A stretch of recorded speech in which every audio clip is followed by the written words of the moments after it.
And because we see you a lot, I feel like I really know you. So I know what's coming. And I want to, just before we start just taking the victory lap about how prices are down and we've done this and we've done that and we've done all these other things, can we just start with the conceding that a lot of it has been done on the demand side, Amos, and some of it's been done on the supply side with the SPR, but people argue whether that was a good move or not. A lot of it maybe is due to the zero COVID policy in China, the Fed's raising rates, trying to slow down the economy. On the supply side, maybe not as much.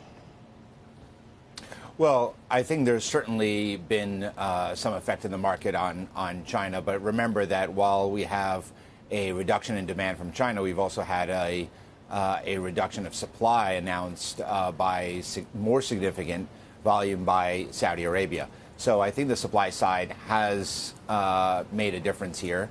I think it's very hard to argue against the, I know you said some people criticize, it's very difficult for me to understand criticism of 180 million barrels of the release. Can you just imagine the last few months if we had reduced a consistent million barrels a day? I mean, it's just impossible to imagine that the prices today would be as lower than they were and as low as they are now. And by the way, they're up today. They've been up the last few days. So we like the trajectory of prices going down.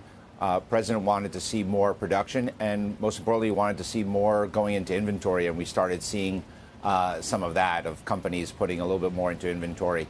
So we're glad to see that. We still need to see more of it, though.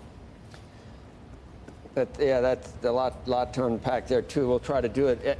Part of, I guess, the criticism from certain circles, Amos, is that now we're talking to Chevron in Venezuela about increasing the supply there, but still not. And I know you're going to say that we like the oil companies, we want them to produce. They've got 9,000 permits. I've heard it all so much, but it was 10 days ago the president again said, President Biden, maybe you try to talk him out of it. I don't know what you do when he says it, but when he says we're going to end drilling domestically, that causes the major oil producers to not want to invest long term.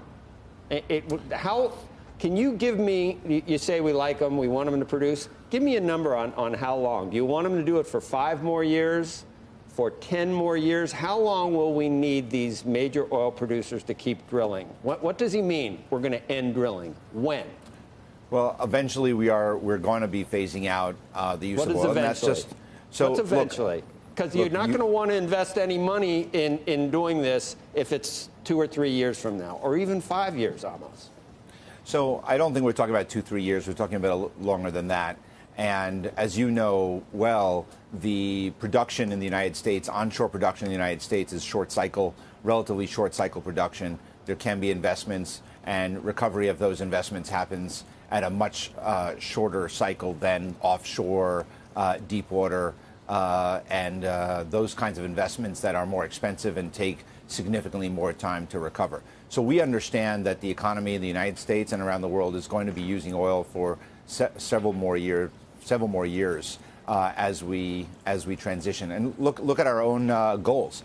Our goal has been to have 50% of new car sales by 2030 be electric vehicles. That tells you that how much longer we still see oil in the market. And that's just 50% of new car sales. By 2035, we're probably going to go, even if we go to 100% of oil, new car sales being electric, you still have the entire fleet there. And you know that we make other things from oil as well. Right. So we want to have the grid. We need to power the grid with hydrocarbons. Several more years, almost it's probably going to be several more decades, probably, that you would acknowledge that we're probably going to be using hydrocarbons in some form.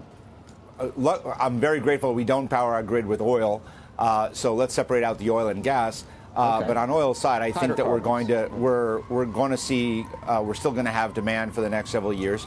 Enough time to allow oil companies to increase production so that we can have a repowering of the American economy, which is what we're really looking at, and have the lower prices to consumers that we've been wanting to see all along. You know that we're now at around $3.50 on average, and most Americans are seeing below $3 for gasoline, so that's a good thing too.